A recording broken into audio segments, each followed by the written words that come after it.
Hi friends, welcome to our channel. ఉచిత gas సిలిండర్లు పథకం ఎప్పటి నుంచి అమల్లోకి వస్తుంది, మనం ఏ విధంగా అప్లై చేసుకోవాలి అనే విషయాన్ని డీటెయిల్గా ఈ వీడియోలో తెలుసుకుందాం. ఫ్రెండ్స్, మీరు మొదటిసారి మా ఛానల్ని చూస్తున్నట్లయితే సబ్స్క్రైబ్ చేసుకోండి, లైక్ చేయండి, షేర్ చేయండి, ఈ వీడియోని పూర్తిగా చూడండి. ఫ్రెండ్స్, ఆంధ్రప్రదేశ్ రాష్ట్ర సీఎం చంద్రబాబు నాయుడు గారు 3 ఉచిత గ్యాస్ సిలిండర్లను సూపర్ 6 పథకాల్లో భాగంగా అందజేస్తామని చెప్పారు. ఈ పథకం ద్వారా పేద కుటుంబాలకు ఆర్థిక సహాయం చేయడంతో పాటు వంట గ్యాస్ వినియోగంతో ఆర్థిక భారం తగ్గించబడుతుంది. ఫ్రెండ్స్, ఈ పథకానికి ఎవరెవరు అర్హులో చూద్దాం. తెల్ల రేషన్ కార్డు కలిగిన కుటుంబాలు మరియు ప్రభుత్వం గుర్తించిన ఇతర పేద కుటుంబాలు ఈ పథకానికి అర్హులు. ప్రతి అర్హత ఉన్న కుటుంబానికి సంవత్సరంలోని 3 ఉచిత గ్యాస్ సిలిండర్లు పొందే అవకాశం ఉంది.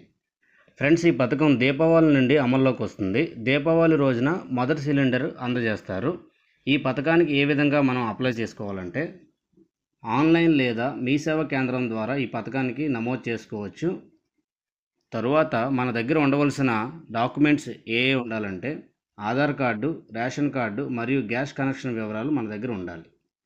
అర్హులైన ప్రతి కుటుంబం ఈ అవకాశాన్ని వినియోగించుకోవాలి. Thanks for watching friends.